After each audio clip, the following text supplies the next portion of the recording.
శుభోదయం. నమస్తే అస్తు భగవన్ విశ్వేశ్వరాజ మహాదేవాయ త్ర్యంబకాయ త్రిపురాంతకాయ త్రికాగ్నికాలాజ కాలాగ్నిరుద్రాజ నీలకంఠాజ మృత్యుంజయాజ సర్వేశ్వరాజ సదాశివాయ శ్రీమన్మహాదేవాయ నమః.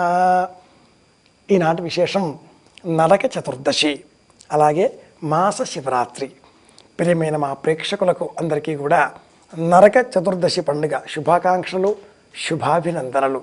తైలాభ్యంగనం ఇది ఈనాడు మనం పాటించవలసినటువంటి మంచి లక్షణం. ప్రతి పండుగకు కూడా శరీరమంతా కూడా నువ్వుల నూనె చేత అలదుకొని స్నానం చేయడం ఒక పద్ధతి. అన్ని పండుగలకు చేసినా చేయకపోయినా ఈ దీపావళికి మట్టుకు ఒకరోజు ముందుగా వచ్చేటటువంటి నరక చతుర్దశి నాడు తైలాభ్యంగనం తప్పనిసరి అంటుంది సంప్రదాయం. తైలే లక్ష్మీర్ జలే గంగా అని కూడా ప్రమాణం చెబుతూ ఉంటారు. నిర్ణయ సింధు ఇత్యాదిగా గ్రంథాలలో ఉండే వాక్యాలను చూసిన పెద్దలు. ఏమిటి అంటే తులారాశిలో సంచారం చేయడం సూర్యనారాయణమూర్తి, అలాగే మేషరాశిలో సూర్యాస్తమయం అవుతూ ఉండడం, అది కుజ సంబంధితం. ఇలా అనేక కథలు చెబుతూ ఈ చతుర్దశి సంప్రదాయంలో పితరులకు చెందినటువంటి పండుగ, అంతేకాని సత్యభామ కృష్ణుల కథకు ఏమాత్రమూ సంబంధించింది కాదు అని కూడా పరిశోధకులు నిగ్గు తేలుస్తూ ఉంటారు. నిజానికి నరక చతుర్దశి మన మనస్సుకు సంబంధించింది అని చెప్పుకోవాలి. ఆనందంతో ఉన్నామా స్వర్గంలో ఉన్న చతుర్దశి, విషాదంలో ఉన్నామా నరకంలో ఉన్న చతుర్దశి. స్వర్గమా నరకమా తేల్చి చెప్పేది మన మనస్సే. ప్రమాణమంతఃకరణ ప్రవృత్తజ. ఈరోజు పొద్దున్నే సూర్యోదయానికంటే పూర్వమే లేచి చక్కగా ఇల్లాలు శరీరమంతా కూడా నువ్వుల నూనెతో అల్లది హారతి ఇస్తూ అత్తదండన కలిగి, మామదండ కలిగి, పెద్దల దండ కలిగి, బుద్ధితో రీతితో రివాజుతో సక్రమంగా మంచి ప్రవర్తనతో మంచి నడవడికతో ప్రవర్తిస్తూ మంచి ఉద్యోగంతో పిల్ల పాపలతో వృద్ధి పొందుతూ ఇంటికి వంశానికి కీర్తి తెచ్చదవుగాక అని ఆశీర్వాదం చేస్తూ శిరస్సున తైలం చేత అంటుతుంది, తల అంటుతుంది. ఆ పిమ్మట శరీరమంతా కూడా శనగపిండితో నలుగు పెట్టుకొని స్నానం చేస్తాం. ఈ రోజున ఇంటిలో 5 చోట్ల తప్పనిసరిగా దీపాలను వెలిగించాలి అంటుంది సంప్రదాయం. వాకిలి, వంట ఇల్లు, ధాన్యాగారం, మేడపైన, అలాగే వీధి కూడలి, ఈ 5 క్షేత్రాలలో తప్పనిసరిగా దీపం వెలిగించాలి.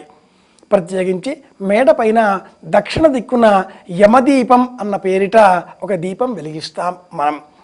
ఆషాఢ మాసంలో కృష్ణపక్షంలో ఆషాఢీం అవధీం కృత్య పృథివ్యాం పంచమాశ్రిత, ఆ పంచమ అపరపక్షములలో పితృదేవతలు ఈ దేశాన్ని, ఈ లోకాన్ని, ఈ భూఖండాన్ని ఆశ్రయించి ఉంటారు. వారు మనం ఇచ్చినటువంటి భాద్రపద బహుళ అమావాస్య పితరమాస అన్నాం. ఇచ్చినటువంటి ఆ నువ్వుల నీళ్లు, భోజనాదిగాదులు, సంతర్పణలు ఇవన్నీ కూడా స్వీకరించి సంతృప్తి చెంది ఇక తిరిగి వారి వారి లోకాలకు పయనమవుతారు. వారి లోకాలకు మార్గ నిర్దేశం చూపే విధంగా మనం దక్షిణ దిక్కున దీపం వెలిగించాలి. ఇది ఆ యమదీప దానం వెలిగించడంలో ఉండే అర్థం. దీనికి ఆకాశ దీపం అని పేరు. దీపం కార్తీక మాసంలో వెలిగిస్తాం. దీపం కోటి దీపోత్సవాల్లో వెలిగిస్తాం. దీపం యమదీపం వెలిగిస్తాం. దీపం దేవతారాధనలో వెలిగిస్తాం. దీపం ఎవరన్నా గతించినట్లయితే కూడా వెలిగిస్తాం. దీపం వెలిగించే ఏ సమయంలో, ఏ సందర్భంలో ఏ మనసు ఎలా ఉందో ఆ భావాన్ని ఆ దీపం ప్రతిబింబజేస్తుంది. అలాగే నరక చతుర్దశి అంటే ఇది నరకం కలిగించేది కాదు. నరకాద్ ఉత్తీర్య శాశ్వత నిత్య పరబ్రహ్మలోకే నివాస సిద్ధ్యర్థం. పితృదేవతలకు శాశ్వతంగా పుణ్యలోకాలలో స్థానం కలిగింపబడే విధంగా, దివ్యలోకాలకు కాంతిని చూపించే విధంగా ఈ దీపం వెలగాలి. అందుకోసమే సంప్రదాయం ఈ రోజున నరక చతుర్దశి అన్న పేరిట ఇలా సంప్రదాయాన్ని ఏర్పాటు చేసింది. కుజుడు మేషరాశి, అలాగే కుజుడు వృశ్చిక రాశికి అధిపతి. సూర్య అస్తమయం మేషరాశిలో అవుతుంది, సూర్యోదయం తులారాశిలో అవుతుంది. సూర్య అస్తమయం కుజుడి కారణం చేత 16,000 తారకామణులను ఆ నరకుడు బంధించి ఉంచాడు. సింహరాశికి సంబంధించినటువంటి కృష్ణ పరమాత్ముడు కన్యారాశి స్వరూపమైన సత్యభామతో కూడి చేసిన యుద్ధంలో విజయం పొందాడు. కన్యకామణులకు 16,000 తారకలకు విముక్తిని కలిగించాడు. ఒక కథ చెబుతుంది. వియన్మండలంలో వచ్చినటువంటి భూఖండంలో వచ్చేటటువంటి మార్పులకు, ఖగోళంలో వచ్చినటువంటి మార్పులకు, విజ్ఞానాలకు ప్రతీక ఇటువంటి కథలు.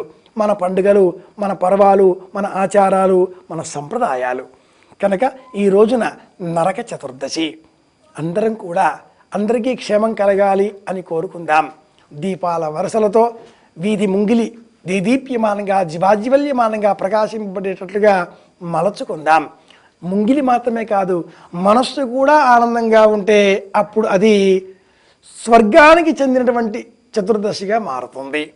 నరకం కాకుండా స్వర్గానికి చెందిన చతుర్దశిగా మన మనస్సును మలుచుకునే చాతుర్యం మనలోనే ఉంది అని కోరుకుంటూ, అందరి క్షేమాన్ని కోరుకుంటూ మరొక్క మారు ప్రియమైన మా ప్రేక్షకులకు నరక చతుర్దశి పండుగ శుభాకాంక్షలు, శుభాశీస్సులతో శుభమస్తు.